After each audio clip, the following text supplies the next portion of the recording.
di sini kami akan menjelaskan tentang pembelajaran IPS. Tujuan pembelajaran yang pertama, menjelaskan hakikat pembelajaran IPS. Yang kedua, menjelaskan tujuan pembelajaran IPS. Yang ketiga, menyebutkan karakteristik IPS. B. Hakikat pembelajaran IPS. Kehidupan sosial manusia adalah masyarakat beraspek majemuk dan meliputi aspek hubungan sosial, ekonomi, budaya, politik, psikologi, sejarah, dan geografi. Aspek majemuk artinya bahwa kehidupan sosial meliputi berbagai segi yang berkaitan satu sama lain. Fungsi IPS sebagai pendidikan yaitu membekali anak didik dengan pengetahuan sosial yang berguna untuk masa depannya, keterampilan sosial dan intelektual dalam membina perhatian serta kepedulian sosial sebagai warga yang bertanggung jawab dalam merealisasikan tujuan pendidikan nasional.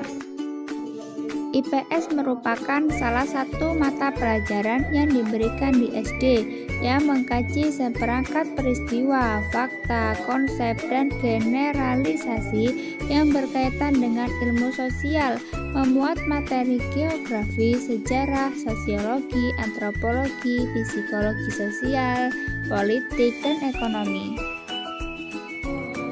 Tujuan pendidikan IPS yaitu membentuk manusia pembangunan yang berpancasila dan untuk membentuk manusia yang sehat jasmani dan rohaninya, memiliki pengetahuan dan keterampilan, dapat mengembangkan kreativitas dan tanggung jawab, dapat menyuburkan sikap demokrasi dan penuh tenggang rasa, dapat mengembangkan kecerdasan yang tinggi dan disertai budi pekerti yang luhur, mencintai bangsa dan mencintai sesama manusia sesuai ketentuan yang bermaksud dalam UUD 1945.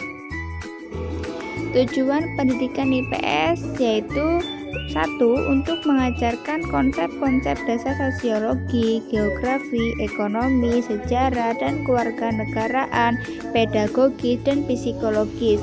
Yang kedua, mengembangkan kemampuan berpikir kritis dan kreatif, inquiry, memecahkan masalah, dan keterampilan sosial. 3. Membangun komitmen dan kesadaran terhadap nilai-nilai sosial dan kemanusiaan. Yang keempat, meningkatkan kemampuan bekerja sama dan kompetensi dalam masyarakat yang majemuk, baik secara nasional maupun global. Rasional mempelajari IPS agar siswa dapat yang pertama, mensistematisasikan bahan informasi dan atau kemampuan yang telah dimiliki tentang manusia dan lingkungannya menjadi lebih bermakna. Yang kedua, lebih peka dan tanggap terhadap berbagai masalah sosial secara rasional dan bertanggung jawab. Yang ketiga, mempertinggi rasa toleransi dan persaudaraan di lingkungan sendiri dan antar manusia.